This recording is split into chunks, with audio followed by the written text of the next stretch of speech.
Hi, welcome to almost the end of our second unit in second language acquisition. So just as a reminder, what we're attempting to do in this unit is to get a really good sense of what it is that we're teaching students when we're teaching them a language. And as they're mastering a language, what is it exactly that they're mastering? We've looked at Bix and Calp, we've looked at style, we've looked at the linguistic systems, and now we need to talk about three more terms: slang, dialect, and register or discourse. I use the word discourse, a lot of people use the word register, but for these purposes they really mean the same thing. But there's a bigger issue that we need to talk about, and it'll impact you very much as a teacher, especially as a teacher of language learners. Something that we need to talk about, and that is there such a thing as good English? So often when I'm on airplanes or I'm waiting in a line and I'm talking, chit-chatting with strangers, and they hear what it is that I do, the teaching of English, or teaching people how to teach English, often there's a response that comes from people outside of the profession, and it is something like this: oh good, you're teaching them good English, they need to learn good English. And then often they turn to kind of attacking the English that's used by native English-speaking youth in society today, that their vocabulary is not good, or that they don't know how to spell, or they don't write enough, that kind of thing. And so we really need to start with the question of, is there such a thing as good English? And most of the years that I've taught this course over time, students usually, when we come to this point, they usually believe that yes, there is something known as good English, and that good English is, they can use it when they write their best. They can use it when they're writing in an academic way. When they prepare and memorize a speech, and they give it, and there's no ums or pauses or repetitions, that's good English. That they're using good English if they sound like the broadcaster on the evening news, that kind of thing. I'd like to disrupt that a little bit, and I'd like you to think about it a little bit differently. And that is that good English is when you are matching up your language to the context, to the situation, to the people who are there, to the place that you are, and that's what good English is. So it's a different sense of good English. It's not that it's a solid set thing that just sits there, it's good English, but rather that it really means using language that's appropriate for the context, that's powerful for the context. And it really relates to the three topics we're going to talk about today: dialect, slang, and discourse or register. And I think that if I tell you my own story with dialect, you'll get a sense of how I can use the term good English in this way. So you probably by now already know that I'm from a farm in northern Indiana. I was raised on the same farm that my father was born on. And in the place where I'm from, there's a dialect. There's a certain form of English that's used in that geographic area, and that's what dialect means. It's a form of language that's prevalent in a certain geographic area. And usually the pronunciation is a little bit different, and it often differs in vocabulary as well. So for example, let's see, let me use this piece of paper here. If you were to ask someone, if I were to walk outside right now and ask someone who's originally from the Pacific Northwest, what's the relationship between this corner and this corner? They might say kitty corner, right? Or they might say diagonal. But if you were to ask someone where I'm from, what's the relationship between these two? It's very likely they'd say catty corner. So just a little bit different of a vocabulary. Or if you were to ask someone here in the Pacific Northwest, what is that brick thing that's at the top of a house and smoke comes out of it, they would probably say chimney with a M and an N sound, chimney. But if you were to ask my parents, what's that brick thing on top of your house, they would say chimney with an L sound, so it's a slightly different pronunciation.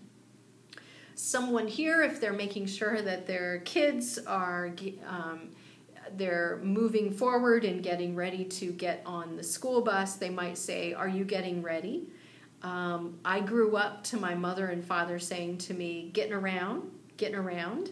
So it's a slightly different vocabulary and definitely a different pronunciation, the getting, that kind of thing. And actually where I'm from, the pronunciation is even, it's very impacted by Chicago. It's very nasal. So many times English language learners have told me that I speak through my nose, and that's the dialect I was raised in.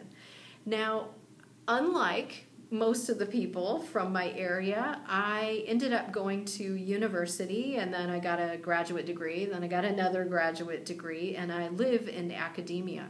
And so the language that I speak in my everyday life is a very different dialect than what I use when I'm back home. And the way that I speak with my own family now, and my kids have been born in the Pacific Northwest, the language that I speak with them is really more the dialect of the Pacific Northwest. I don't say to them, "Getting around." I don't say, "Oh, there's smoke coming out of the chimney," that sort of thing. And I don't usually say "catty corner." But when I go back home, I do use those words in general. I don't speak to my parents like I'm giving an academic lecture.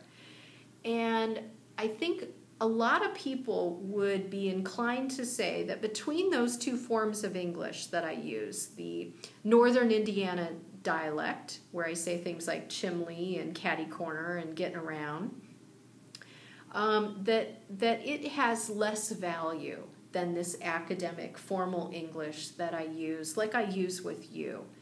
And so they would be inclined to say that the academic English is good English, and what my parents speak and what I speak when I'm with them is not good English. But here's the thing.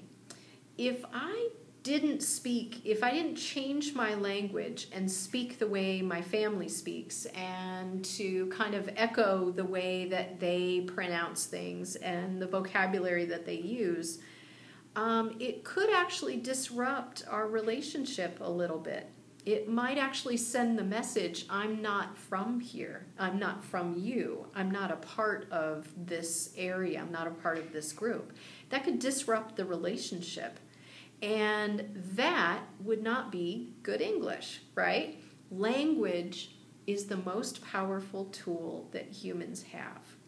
And we use this tool to show belonging. That is our key. We use our clothes, we use lots of other things to indicate belonging, but I think language is our most powerful tool.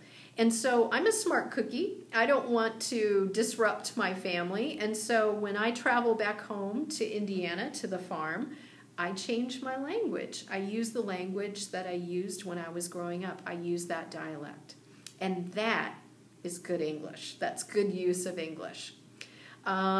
I don't say to my chair of the department, I don't say to you chimney or gooms or catty corner, those kinds of things, because this is a different context. This is a different situation.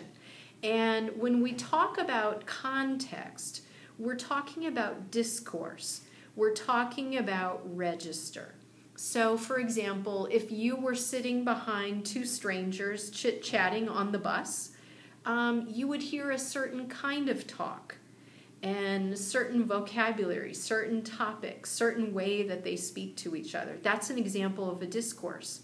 If you were to stand behind someone in a checkout line at the grocery store and you're listening to the discussion between them, the cashier, and the bagger, you are listening to a different discourse. There will be certain words that are used, paper, plastic, certain questions. Did you find everything okay? Things like that. There will be certain things that are said. They're said in a certain word in a certain way, and people reach for certain words to do it. So when I'm back home, I'm using a dialect that matches where I'm from and indicates my belonging there. That's good English. I change that language when I'm here speaking with you, when I'm speaking with other colleagues, And that is an example of me changing my language to fit the discourse, the context. And that's an example of good English. And then there's slang, right? So what does slang mean? Well, dialect is connected to geography.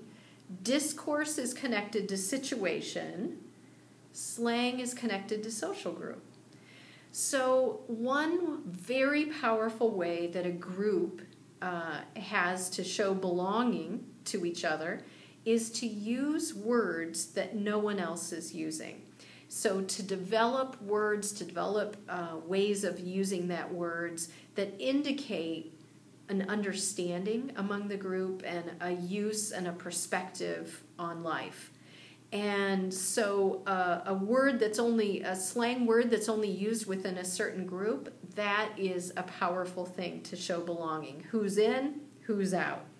And as a matter of fact, there's a pattern that happens. You'll see a small social group, maybe a group of young people in New York or Los Angeles. They develop a certain word, like they might say that something really great is fire, right? It's fire.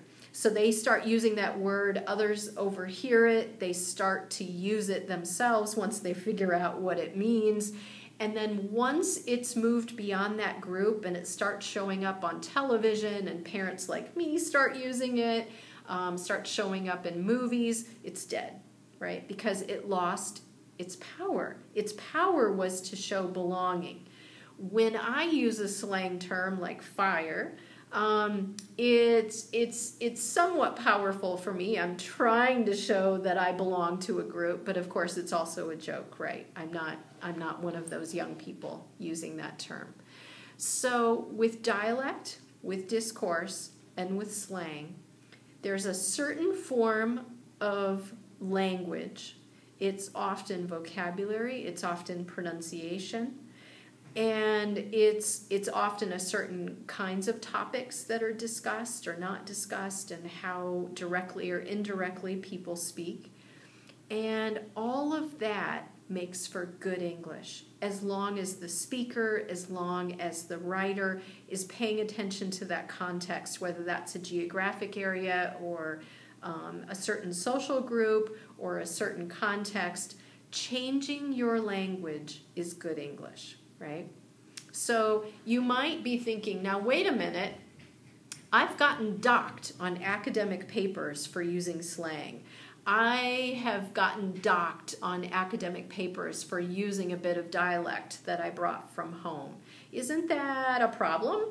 No, it's not, because in those academic formal papers, you're being asked to use a certain discourse, right? And that discourse is the discourse of the university classroom, the university course, the university paper. And so you're being asked to change your English to fit that discourse. And so that's the place where you would let the slang go. You would take out the dialect, that kind of thing. So when someone says to you, good for you, you're going to teach good English, you can say, yes, I will prepare my students with the language that they need to reach their goals and to be a part of the groups that they're a part of or want to be a part of. So that is good English. I hope I persuaded you. So there's a reading after this that looks at these three topics, slang, dialect, and register or dialect. I think that the reading calls it register. And I'd like you to take a look at that and then meet me in the discussion.